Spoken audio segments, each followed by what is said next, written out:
Exprimer x en fonction de z. Nous avons z égale x moins mu sur sigma. C'est équivalent à x est égal à sigma z plus mu, soit 2,5z plus 12,5. On nous demande de prouver que la probabilité que x est compris strictement entre 11 et 15 est égale à la probabilité que x soit compris strictement entre 11,5 et 14,5, lui-même égale à la probabilité que z soit compris strictement entre moins 0,4 et 0,8. Ce premier passage s'explique par le fait que x est une loi binomiale, donc c'est une loi discrète, c'est-à-dire qu'elle ne peut prendre que les valeurs entières. Donc le fait d'être supérieur strict à 11 ou supérieur strict à 11,5, ça ne change rien puisqu'il n'y aura pas de valeur entière entre 11 et 11,5. De même, le fait que x soit inférieur strict à 15 ou x inférieur strict à 14,5 ne change rien non plus parce qu'il n'y aura pas de valeur entière entre 14,5 et 15. Nous avons fait cela. Si vous vous souvenez tout à l'heure, le diagramme en bâton, la probabilité que x soit compris entre 11 et 15, c'était en fait la probabilité que x égale 12 ou x égale 13 ou x égale 14. Nous avions donc la somme des trois hauteurs de bâton qui correspondait à la somme des trois aires des petits rectangles formés autour de 12, donc de 11,5 à 12,5, autour de 13, de 12,5 à 13,5, et autour de 14, donc de 13,5 à 14,5, ce que nous retrouvons ici.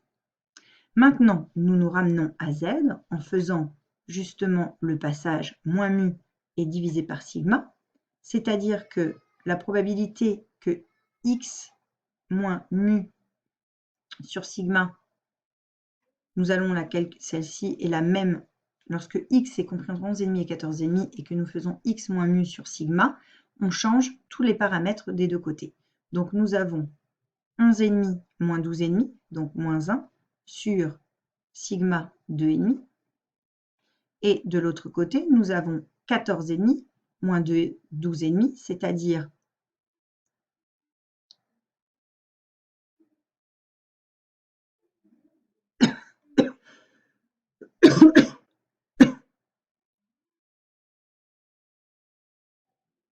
nous obtenons donc x moins mu sur sigma, c'est la même chose que z. Donc nous avons la probabilité que z soit compris respectivement 1 divisé par 2,5, ça fait 0,4, donc avec le signe moins, moins 0,4. 2 divisé par 2,5, 0,8, ce qui est le résultat que nous avons demandé ici. Exprimer de façon approchée cette probabilité par une intégrale de la fonction phi. Z, exprimé comme ceci. Pour la question B, nous avons vu sur ce schéma que l'aire sous la courbe en vert, qui correspond à l'aire sous la courbe de la fonction phi, et l'aire de l'histogramme liée à x, mais que l'on peut se ramener aux mêmes variables z en changeant les unités, sont quasiment égales. En tout cas, peuvent être approchées l'une de l'autre.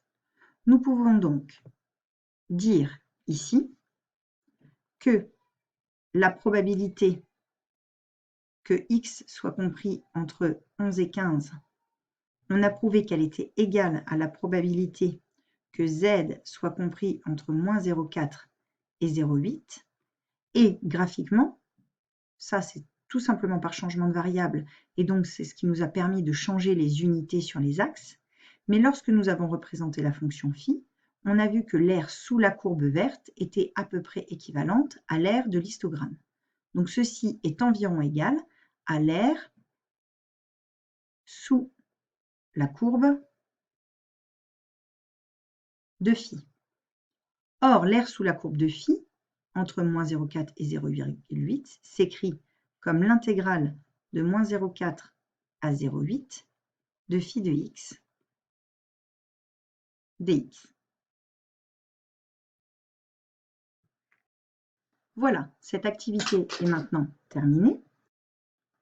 Nous avons donc démontré que lorsqu'on étudie une loi binomiale, celle-ci est représentée par un diagramme en bâton, nous pouvons la rendre continue en remplaçant les bâtons par des rectangles de largeur 1 cm ayant 0,5 cm de chaque côté, ce qui nous permet d'avoir un histogramme. Par un changement de variable, on arrive à ramener cet histogramme comme un histogramme ayant une forme de cloche située de part et d'autre de l'origine.